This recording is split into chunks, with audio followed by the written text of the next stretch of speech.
My name is Mia. I'm 24 years old, and this is the story of how I dodged a bullet when I left my ex-husband, Reese. Who knows what would have happened to me if I stayed in that relationship a moment longer?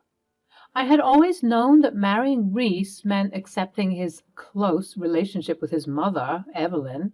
However, I never could have imagined just how crazy that relationship would become and how it would ultimately lead to the downfall of my marriage.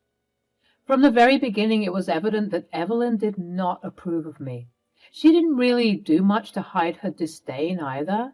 She made it clear that I would never measure up to her expectations, and she constantly planted seeds of doubt and disapproval in Reese's mind.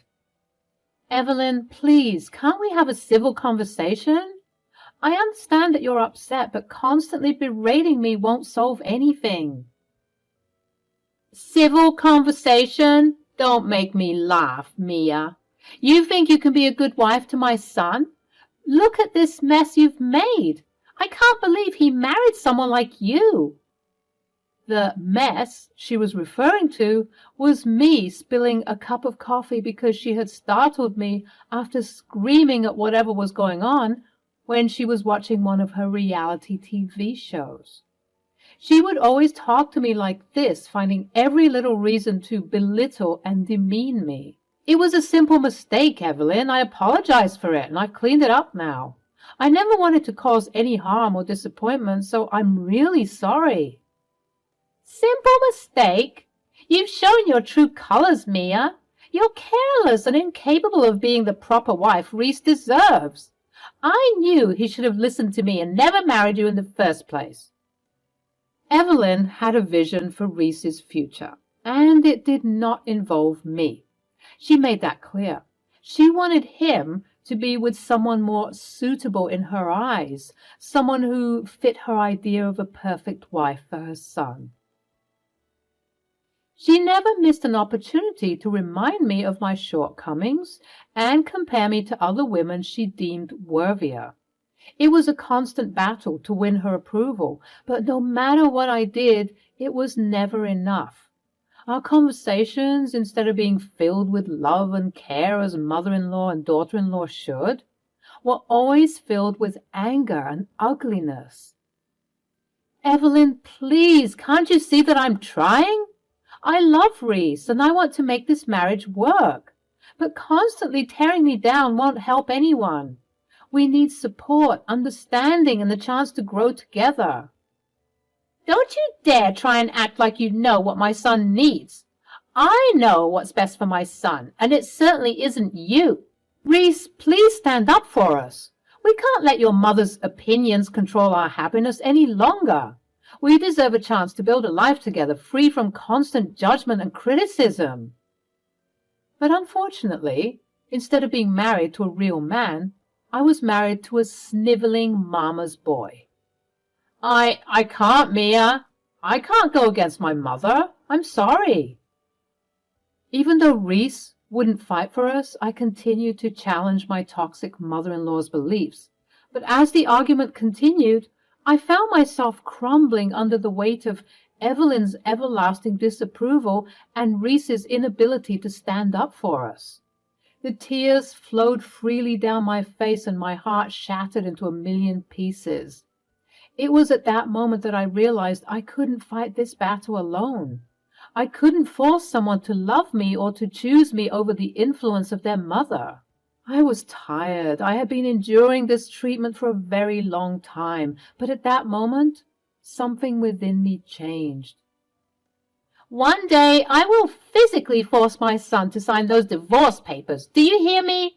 You are useless and pathetic, and, Evelyn, I'm tired of this constant battle. I can't keep fighting against you and your disapproval. Do whatever you want. Oh, now you're giving up so easily? I always knew you couldn't handle being a part of this family. You're weak and spineless. It's not about being weak, Evelyn. It's about realizing that I deserve better than this constant turmoil. If you truly believe that Reese would be better off without me, then maybe it's time we put an end to this. What are you saying? I'm saying that if you're so certain that my presence in his life is causing nothing but trouble, then let's get divorced. You've already ruined my marriage. I don't know what else to do." With a heavy heart, I made the painful decision to let go. I deserved someone who would love and cherish me without hesitation. Someone who would prioritize our relationship above all else. And as I walked away from that tumultuous scene, I vowed to find the strength within myself to rebuild my life and discover a love that would never be swayed by external forces, no matter how big they were. As time went on and I was gathering my affairs as the divorce from Reese was being finalized, I would be bullied and ridiculed by both Evelyn and Reese. It seemed as though Reese had fully embodied his mother's traits, as they would both partake in mercilessly ridiculing me as I was getting my boxes. I expected this behavior from Evelyn, but Reese was now doing it too. Now, I knew for sure that there was no turning back, and leaving this family was the best thing I could do for myself. Throughout the divorce proceedings, Reese and Evelyn would torment me. At that point, they were just looking for a punching bag. Their incessant attacks weren't hurting me as much anymore. Rather, they were just becoming annoying inconveniences that I would have to deal with for just a little bit longer until the divorce was officialized. And thank God it was done in such a short manner of time, because less than 6 months later, I was once again a free woman. Sticking true to her word, Evelyn found a new lady for Reese in no time. Being the nosy ex-wife I was, I found out that this new girl's name was Morgan, and she came from a very affluent family. Her family was well known in the community for hosting grand events and fundraisers for their charities. But anyone could see that their family was just as snobbish as the next ridiculously wealthy family. From checking out her social media, I could see that she was quite a strict lady, similar to Evelyn. I'm pretty sure that's why they got along. I'll admit, I was sad to find out that this was what my life came to. Call it bitterness or jealousy, I was upset that Reese had left me for this woman, and I constantly checked their social media to keep up with what was happening. It was somewhat masochistic, if you will, and soon enough my heart was completely shattered when I saw their wedding photos. As I scrolled through my social media feed, a bittersweet feeling washed over me. There it was, the wedding photos of Morgan and Reese, the man I once thought I would spend the rest of my life with. Seeing their radiant smiles on their faces, surrounded by family and friends, stirred up a mix of emotions within me. Jealousy crept in, I'll admit. It's hard not to feel a pang of envy when witnessing someone you love so deeply moving on and starting a new chapter with someone else, even if I was doing my best to heal and move on. Anyone who has gone through what I've gone through will tell you that healing isn't linear. It's a journey that has its ups and downs. The thought of Reese standing at the altar exchanging vows with another woman was indeed a bitter pill to swallow. But amidst the bitterness, there was a surprising sense of relief. As I clicked through the snapshots of their special day, it dawned on me that this wedding was the final confirmation I needed. Our relationship was truly over, and it was time for me to let go completely and move forward. I couldn't help but reflect on our tumultuous past, the battles fought and the sacrifices made. It became clear that our love had lost its way, overshadowed by the influence of Reese's mother and the toxicity it brought. I had fought so hard trying to salvage what was left of us, but all of that was for nothing. Eventually, a sense of liberation washed over me. I realized that I deserved better, that I deserved a love that was unconditional and free from the suffocating grip of external pressures.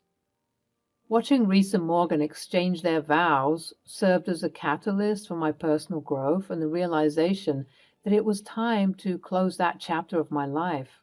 With a deep breath, I closed the social media app and made a silent promise to myself. I would heal.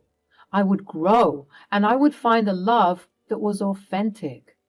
The wedding may have stirred up bitter feelings, but it also fueled my determination to move on and discover my happiness, independent of Reese's choices.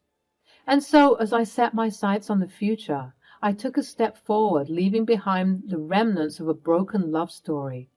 It was time for me to embrace new beginnings, rediscover myself, and create a life that was uniquely mine. Or so I thought. You see, even after everything, after being embarrassed by my horrible ex-mother-in-law and coming to terms with the fact that Reese has moved on, it appeared as though I couldn't escape the ghosts of my past. 3 months after the wedding between Reese and Morgan, my life had taken a remarkable turn. The wounds of the past were slowly healing, and I found myself emerging from the shadows of heartbreak and disappointment. Instead of dwelling on what could have been, I focused my energy on self-improvement and pursuing my passions. During this time, I discovered a newfound sense of resilience within me. I embarked on personal projects that had been put on hold for far too long. With a determined spirit, I reached out to various businesses, pitching collaborations and ideas that would not only improve my own life, but also benefit others in the process. As days turned into weeks and weeks into months, I could feel the weight of the past lifting off my shoulders. The bitter aftertaste of the wedding between Reese and Morgan no longer lingered in my thoughts. Instead, it served as a reminder of the closure I needed to fully embrace my journey. But just as I was setting into this newfound sense of independence, life had an unexpected twist in store for me. One evening, as I sat in the comfort of my own home, I heard a faint knock on my door. My heart skipped a beat as I hesitantly approached.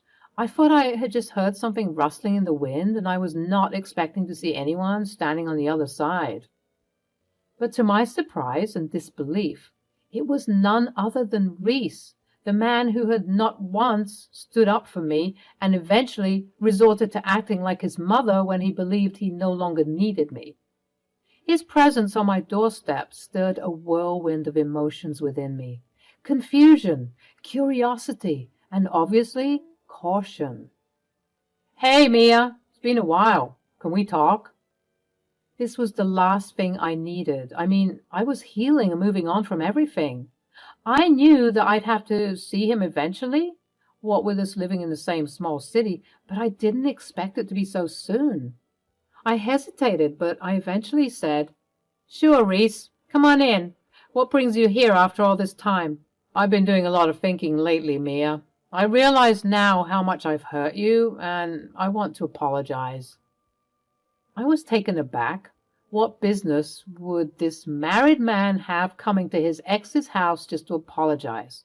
It's a bit late for apologies, don't you think?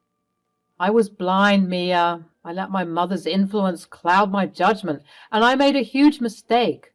I never should have let you go." "It's interesting how you realize this now, Reese. You're married." Reese looked defeated. I think he was expecting me to welcome him back with open arms so easily. But I had advanced so far in my healing journey that taking such a huge step back like that was the dumbest thing that I could do to myself. "Please, Mia, give me a chance to make things right. Morgan and I didn't work out, and I've come to realize that you were the one who truly loved me." "Didn't work out? What do you mean? It's only been 3 months. I know, but..." "What happened?" "Well, just see for yourself." Reese pulled out his phone to reveal what appeared to be a video that he secretly recorded of Morgan and Evelyn talking. You don't understand, Morgan." "No, I think I understand perfectly. You've wasted my time. You said that marrying your son would be easy. He was supposed to help me look good in front of important people." "And he will. He just needs to learn. You wanted someone dumb and complacent, right?" "Yes, I did, but I didn't think that he would be this dumb." "I know he's an idiot, but please just hear me out. He can change. He can be whoever you want him to be. He can sit still and look pretty. He can hold your arm and make you look good for all of your galas and charity events. He can be a complacent husband. Trust me. How do you think I can get him to do anything I want? You just gotta be extra tough on him and he'll fold like paper. Yeah, I remember you told me all those things, but he's just so useless. He doesn't even know about politics or fine art. How am I meant to brag to my friends about him? Just convince him to read up on those trivial topics. He loves you, so he'll do it. Trust me. Fine, I'll give this marriage another month or so, but if he doesn't reach my standards by then, I'm getting an annulment, and you won't get the money. What? But we had a deal. Yes, well, if you're unable to hold up your end of the bargain, then I won't be able to hold up mine. But I need that money. I want to be living it up too. Then let's hope that your son is teachable. The video ended, and I recoiled in disgust as I heard those awful words about Reese. Woof, that was hard to hear. What did they say when you confronted them with this? I didn't. You didn't bring this to their attention? Why not? I was scared. See, that's your problem, Reese. You're always too scared to stand up for yourself and fight. You're constantly under your mother's shadow. You should have confronted them with this. You could have even blackmailed Morgan with this, and you could have threatened to leak this to the tabloids, tarnishing her image. She could have given you everything you would have asked for. What a wasted opportunity. You know, I could never do that. Mom would kill me. Look, I get that not everyone can fight for themselves. It can be hard. But there's still time. No, there isn't. This video was taken a month ago, and today, well, what? Just like Morgan said, if I didn't reach her standards by now, she wouldn't want to be with me. And she did just that. She said we're over. Yikes. And then, because my mom was so angry at me for ruining her precious deal, she kicked me out of the house. Can you believe it? Really? But she adores you. Yeah, well, she adores money more, apparently. My mom was upset because Morgan promised her a lot of money if I could just be the pretty arm piece for my rich, intelligent, and extravagant wife. From the video, I'm sure you could get that. She never loved me. She never liked me. She just wanted me to be her arm candy. At that moment, I began to feel bad for Reese. Clearly, he was too used to being pushed around and receiving it twofold from his awful mother, and his equally awful new wife certainly wasn't ideal. He confided in me and told me that they were extra mean to him, making him feel completely worthless. They were treating me the same way that my mom was treating you. Wow. So now that you've experienced what it feels like, you're on my doorstep crying. How typical. Oh, come on, Mia. Why can't you be kind after everything I've done for you? Everything you've done for me? What exactly have you done for me, other than doing everything that your mom told you to do? Well, exactly. You never fought for me. When your mom was berating me, making me cry and feel useless, you would sit there and do nothing. I get that you're scared of her, but when are you going to stop feeling sorry for yourself and do something? Right now. Oh, yeah? Then go back home and demand that you stay in the house. Well, you see, the thing is, just like I thought, you have no backbone. I hate to say it, Reese, but you really need to step up. I'm not saying that you have to attack your mom the same way she does to you. All I'm saying is you have to decide for yourself what you want from this life. Do you want to continue to be used and manipulated? Or do you want to stand on your own 2 feet? So what you're saying is you're not going to help me. Wow, Mia, I didn't think you'd be this cruel. I see your mother's manipulative tactics didn't fall too far from the tree. Reese, I can't help you. I'm doing so good for myself, and the moment the divorce was finalized, you no longer became my responsibility. Reese began to shout and rage about how I was never a good wife and that I was to blame for his spinelessness. I sighed and told him to get out, and this seemed to scare him, so he decided to whine about how his life wasn't fair and that I should take pity on him. He switched back and forth from being sad, mopey, and begging to be harsh and cruel. It was like I was back in that horrible space again, and I simply couldn't have it. Reese, it's too late. You made your choice when you walked away from our marriage and chose someone else. I can't just forget the pain and heartache you put me through. And even now, you sit in my house and continue to insult me? You need to leave before I call the police. Mia, I've learned my lesson the hard way. I've realized how much I've lost. And I don't want to lose you completely. Can't we start over? Starting over means acknowledging the past, Reese. It means taking responsibility for your actions and understanding the consequences. I've grown stronger without you, and I won't compromise my happiness for the sake of nostalgia. But I didn't do anything. It was all my mother's fault. Don't you see that? But you're an adult. You've been an adult ever since you turned 18, and the choices you made, whether they were active or passive, are still your choices. You still don't get it, Reese, and that's okay. We're on two different paths, and I can't stop my journey to join you on your destructive path. Reese left begrudgingly, and as he was going, I felt good. I felt like I had passed a test of sorts. I was definitely a stronger person, and I was so grateful for doing what was right for myself. Reese and Morgan got divorced shortly afterward. Their breakup is just as public and extra as their wedding, and it appeared as though Reese was truly kicked out of the house because he was making it clear through the tabloids that his mother was mistreating him. But instead of receiving support from the public, people were laughing at him for still living with his mother. In the end, I think both Reese and Evelyn got what they deserved. Evelyn was forced to wallow in her shortcomings, and Reese was a sojourner, trying desperately to cling onto anyone so that he could be codependent on them. It was a shame to witness, but a blessing to be able to witness it from afar and from the comfort of my new and beautiful life.